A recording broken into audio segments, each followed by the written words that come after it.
મિત્રો, જય માતાજી, જય શ્રી કૃષ્ણ, જય દ્વારકાધીશ ને હર હર મહાદેવ। તો આજે અમે જવાના છીએ પાટણમાં ઓસમ પર્વત, ત્યાં મેળો હોય છે ધૂમધામ, ચકદોડો ઘણું બધું હોય છે। આપણો સૌરાષ્ટ્ર એટલે કે આખા આપણા આ જુનાગઢ પાટણ હોય અમારા એરિયા છે ને, ખેડ વિસ્તારનો મોટો મેળો કહેવાય છે। એમાં હોય ને પોરબંદર એ તો પતી ગયો, અત્યારનો છે ને અમાસના 2 દી પછી 3 દીનો મેળો ત્યાં હોય પાટણ, ભાઈ જોરદાર હોય। અને મિત્રો તમને આપણા બ્લોગ જોવામાં મજા જ આવતી છે ને આપણે મજા જ કરવાની બ્લોગ જોવામાં રેડી। તો મિત્રો ચાલો આપણે આગળ મળીએ છીએ। અમે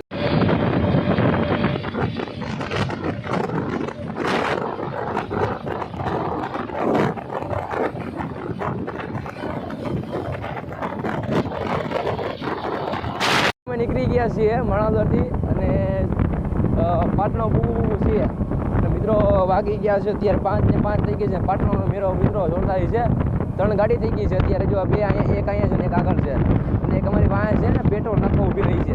મળી આગળ ઉગી ગયા છીએ પાટણના મેળામાં અને અત્યારે રખડીએ છીએ અમે અને હાઈલા છે તો મિત્રો મેળો બતાવતા ચકડો બકડો મિત્રો બધું છે। ચાલો આગળ।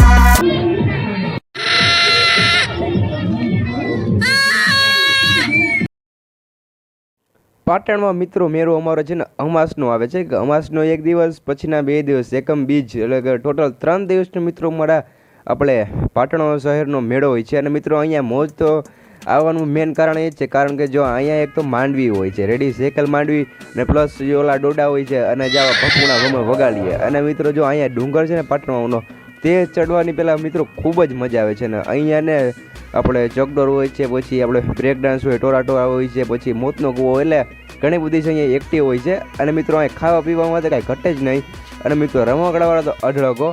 અને મિત્રો આપણે પાટણ શહેર છે ને માણાવદરથી કાંક 30 કિલોમીટર અંતર આવે છે અને પછી અહીંથી પાટણમાંથી ધોરાજી ઉપલેટા આપણે બધો એરિયો લાગે છે, જુનાગઢ છે અને અમારો આખો એરિયો ગામડા વિસ્તાર બધું લાગે છે।